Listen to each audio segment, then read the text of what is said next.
May problema itong safety door namin ngayon, master. Ang problema nito, ayaw mag-lock, ayaw mag-yellow. Kung nakaread lang siya, ibig sabihin pag nakaread siya, nakabukas siya. Yan, ito yung nakabukas. Pag nag-lock kasi yan, ito lang dito, ay mag-yellow yung ilaw niya. So may power supply naman, pag problema nito, ayaw mag-reset, ayaw mag-lock. So titignan natin itong lock niya, tayo yung microchip siya, ay okay naman. So dapat naman talaga. Pero ayaw mag-reset. Pakita ko lang sa inyo, ito yung pinakasusi niya. Yung number 2 may problema, itong number 2 na to. Kasi may dalawang sticker dito.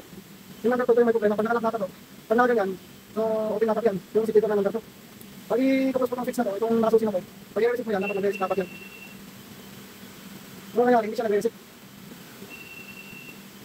Hindi na siya nag-reset. Kaya, yung number 2, ito yung number 2, ito yung number 3. Yung number 2 may problema. Ang problema ko ito ngayon, wala akong pambukas dito.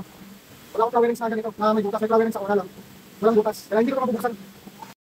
Pero mga master, nandito na tayo sa electrical cabinet na. So itong wire na ito, itong hanapin natin. Ito yung terminal block na kasi. So 55A, 55B. Ito, hanapin mo na siya dito. Nandito siya. Yung 55A at 55B, so sunod-sunod yan. So itong isang balot na ito, na walong piraso, ito yung papunta doon sa safety door number 2. So ngayon ay naka-bypass na. So kung nakita nyo, tinanggal ko na sa safety door yung wire. Tapos ubandar na yung makina dahil nga binaypass ko yung signal papunta doon sa safety relay. So ito yun, binaypass ko, pinasukan ko siya ng positive 24 volts yung tatlong wire.